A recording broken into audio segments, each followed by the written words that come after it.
दादी ने रूही को निहार से दूर कर दिया और निहार को अपने साथ घर ले गईं। निहार पागलों की तरह हर जगह रूही को ढूंढता रहा, क्योंकि दादी यह बात अच्छे से जानती थी कि रूही निहार के लिए कुछ भी कर सकती है। इसी वजह से दादी ने पैसों के लिए रूही को मजबूर किया। रूही के सामने कोई और रास्ता नहीं बचा, उसे दादी की बात माननी पड़ी।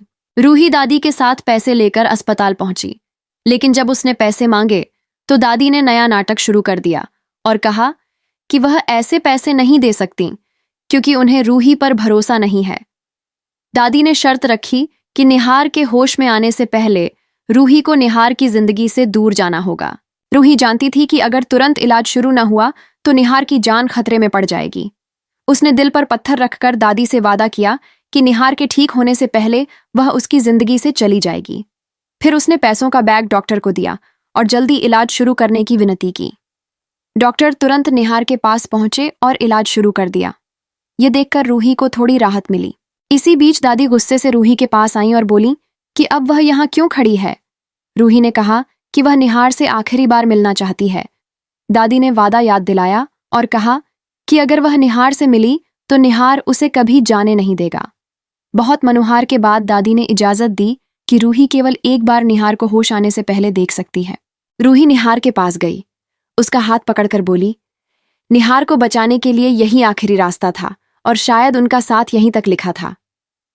फिर वह वहां से चली गई।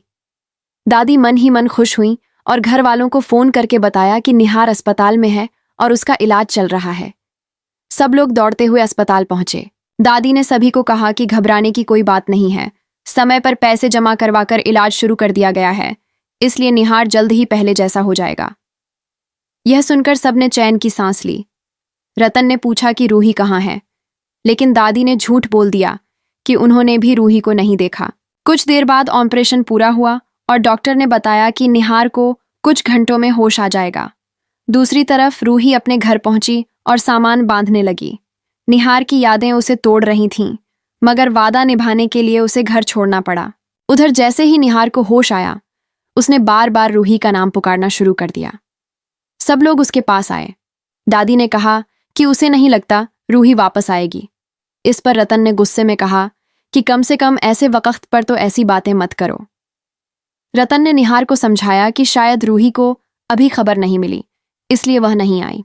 निहार ने भी सोचा कि उसने रूही को अपने काम के बारे में बताया ही नहीं था, इसलिए शायद उसे कुछ पता न चला हो।